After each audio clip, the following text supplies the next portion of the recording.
نفهمیدم چطور شد شوخی شوخی قلب من مال تو شد تو میتونی که با من بمونی یا مگه بهتر از من دیدی کسی یا دوستم داری دوست دارم من یه لحظه از تو چشم بر نمیدارم من هوای تو رو دارم سر تو با کسی شوخی ندارم تو دل منو بردی منو از رو بردی تو میدونی تو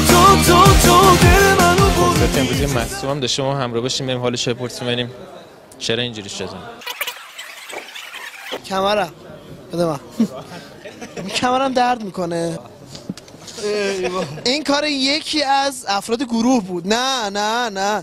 نه فرزاد نبود نه اشاره که عرض سردر بهبود الان ربات صلیبی پاره کرده امیر میلاد